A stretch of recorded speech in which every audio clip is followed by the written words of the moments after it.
Hey everybody, Basque plant reviews here, and today I wanted to talk about something that's used very commonly in the landscaping out here in the Basque country, but is not actually native to the Basque country, and that is this, the Chinese Pittosporum.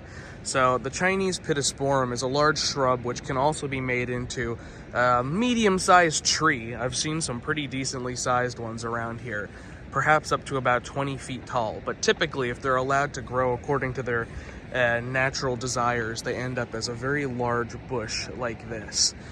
During the fall and winter, they create these little berry-like fruits that many people call mock oranges, which gradually over the course of the winter split open, and they're bright red on the inside, and they make a big mess all over the place, but people seem to like to collect them and stuff. It's pretty cool.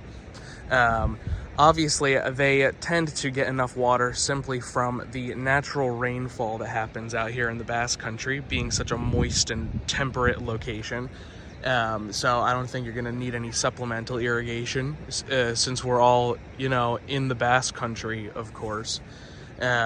And they do generate a lot of pollen whenever they flower and create those fruits, so definitely watch out for that. I know I've had a little bit of an issue with that.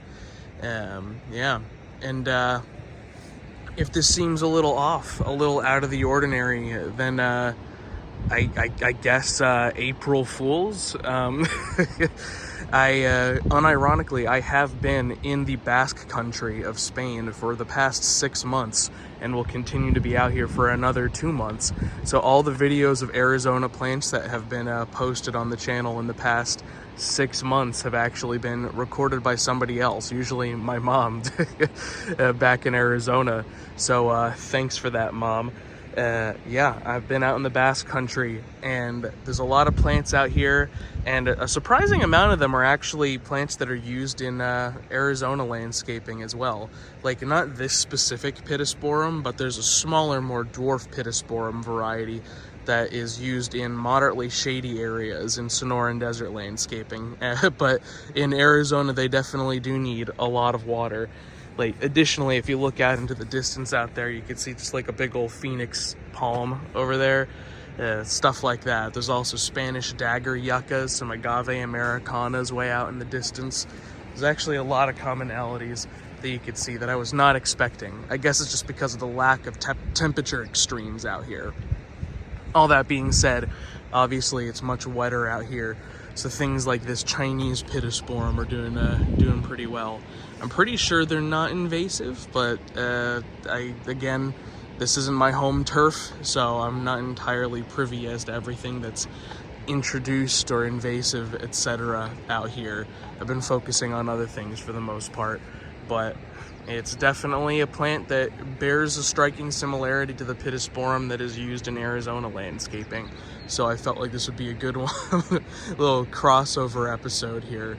So expect to see a few more AZ plant reviews videos that were recorded by my mom and not myself before I return to Arizona in approximately June or July. We'll see. But yeah, the normal videos will resume after this. I rate the Chinese Pittosporum in the Basque country a 7 out of 10.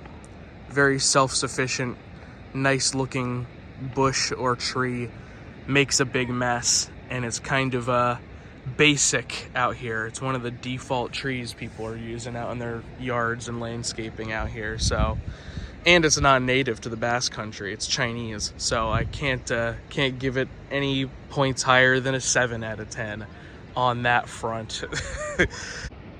Oh yeah, and thanks for 1,000 subscribers, everyone. This is not the 1,000 subscriber special, but I was planning on doing something special, so we'll see if I could get that released relatively soon. Yeah, alright, see you guys later. Agur.